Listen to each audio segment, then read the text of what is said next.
Hello everyone. आज हम बात करेंगे GERD की, that is gastro oesophageal reflux disease.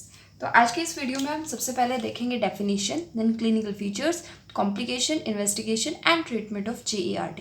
So let's start. सबसे पहले डेफिनेशन। तो GERD क्या होता है? जब gastric, that is the stomach, okay, stomach के कंटेंट जब इसोफेगस में आएंगे, that is basically GERD। Reflux का मतलब ही होता है वापस आना, राइट? तो definition is esophagus mucosa when exposed to gastroduodenal contents for prolonged period of time, that is this. Now कौन कौन से फैक्टर्स होते हैं? Those are associated with development of this disease. तो मेनली हम बात करते हैं सबसे पहले ओबेसिटी, क्योंकि जितना ज़्यादा पेशेंट बंदा मोटा होगा, ओबीज होगा, उतने ही ज़्यादा चांसेस है कि इंट्रा एब्डोमिनल प्रेशर बढ़ेगा। जब यहाँ प्रेशर बढ़ेगा, क्योंकि आपको पता है जो स्टमक है उसमें एसिड सिक्रीट होता है, तो ये जितना प्रेशर यहाँ इंट्रा एब्डोमिनल प्रेशर बढ़ेगा तो ये एसिड के चांसेस ज़्यादा है रिफ्लक्स बैक होने के, राइट, और इसके कंटेंट्स के। तो ओबेसिटी हो गया। Then dietary factors.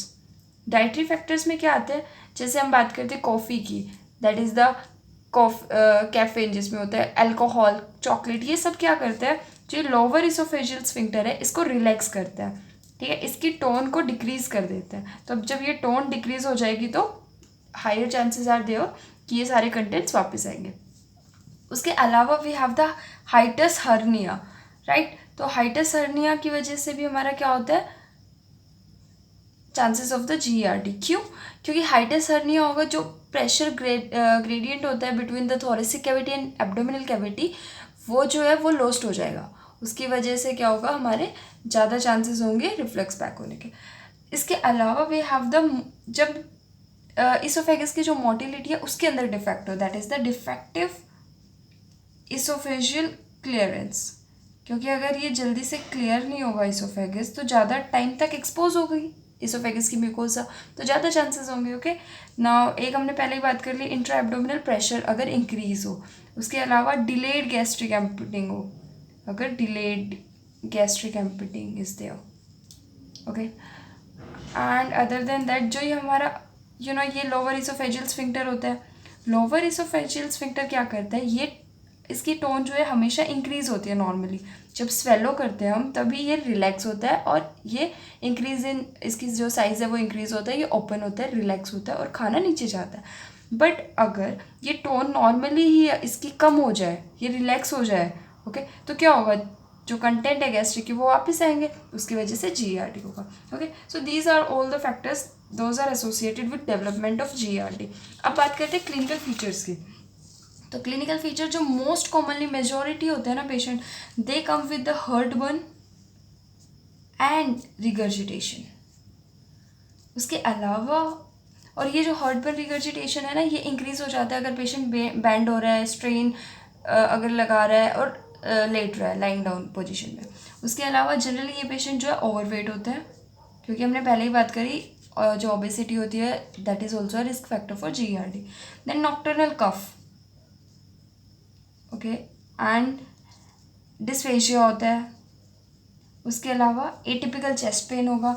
देन क्योंकि एसिड प्रेजेंट है वो इरिटेट करेगा लैरिंग्स को, तो उसकी वजह से एसिड लैरिंजाइटिस होगा।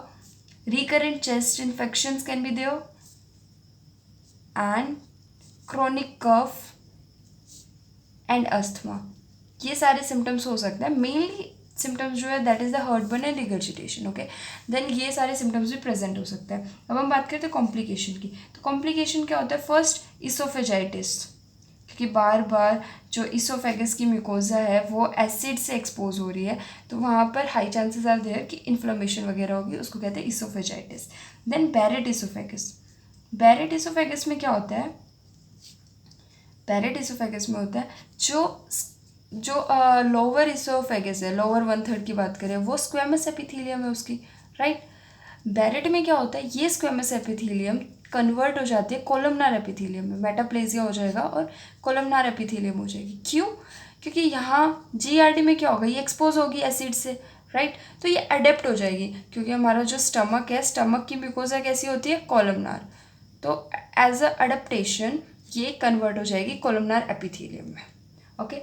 देन इसके अलावा और सारी चीज़ें क्या हो सकती है? एनीमिया कैन बी देयर, स्टिक्चर्स हो सकते हैं अगर प्रोलॉन्ग केस में, क्रॉनिक केस में गैस्ट्रिक वॉल्वुलस, ये सारी चीज़ें हो सकती है। ओके, लेकिन मेन ये दो है, इसोफेजाइटिस और बैरेट इसोफेगस, ये पता होना चाहिए। Barrett oesophagus important. Okay, then investigation. तो इन्वेस्टिगेशन ऑफ चॉइस की अगर हम बात करें, मेन इन्वेस्टिगेशन क्या है, वो हम पीएच मॉनिटरिंग करते हैं। ओके, इसोफेगस की 24 आवर पीएच मॉनिटरिंग। तो अगर हम 24 घंटे में पीएच मॉनिटरिंग कर रहे हैं और जो पीएच है इसोफेगस का वो लेस देन 4 आ रहा है, okay, for at least 4 hour per day हम रेगुलर कर रहे हैं और एक दिन में 4 घंटे, एटलीस्ट 4 घंटे जो पीएच है वो 4 से कम आ रहा है, तो इसका मतलब ये क्या है, GERD, that is the diagnosis. Okay, now treatment. Treatment हम मेनली क्या देते हैं, prokinetic agents, okay, and PPI, this is the investigation of choice. Prokinetic agents के नाम अगर हम देखें, then we have the mosapride, okay, and इटोप्राइड।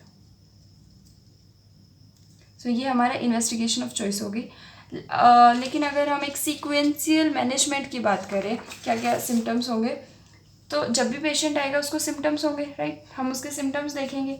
Then GERD, अगर हार्टबर्न की पेशेंट कंप्लेन कर रहा है तो हम उसको क्या देंगे, एंटासिड्स, राइट, और एल्जीनेट्स। तो एंटासिड्स देंगे।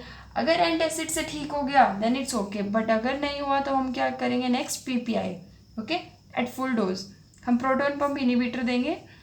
उसके बाद अगर प्रोटॉन पंप इनिबिटर का गुड रिस्पॉन्स है तो हम क्या करेंगे, प्रोटॉन पंप इनिबिटर ही देंगे मेंटेनेंस डोज पे। हमने फुल डोज पे दिया था, अभी इसको मेंटेनेंस डोज पे चला देंगे। उसके अलावा अगर कोई प्रॉब्लम आएगी तो हम H2 रिसेप्टर एंटागोनिस्ट दे सकते हैं, ओके, तो और एंटासिड्स भी। तो ये हमारा एक सीक्वेंस है, अगर PPI से वो रिस्पॉन्ड कर रहा है तो इन सारी चीज़ों से भी रिस्पॉन्ड करेगा और पेशेंट ठीक हो जाएगा। बट अगर पुअर रिस्पॉन्स है PPI से तो हम क्या करेंगे, हम या तो हम डायग्नोसिस को रिकन्सिडर करेंगे, हो सकता है कोई और चीज़ हो, उसे कोई और डिजीज़ हो, तो हम एक बार डायग्नोसिस दोबारा करके देखेंगे, रिकन्सिडर करेंगे, ओके, एंड पीएच मॉनिटरिंग को कंटिन्यूस रखेंगे, पीएच मॉनिटरिंग कराएंगे। तो अगर हमारे पास पीएच मॉनिटरिंग नॉर्मल आई, ओके, नॉर्मल पीएच है, तो डायग्नोसिस हम रिकन्सिडर करेंगे, कोई और डायग्नोसिस के लिए सर्च करेंगे। लेकिन अगर पीएच मॉनिटरिंग हमारी positive I for the GERD तो हम फिर फंडोप्लाइकेशन करेंगे, ओके, सर्जिकल प्रोसीजर की तरफ जाएंगे। This is all about the management. Thank you so much.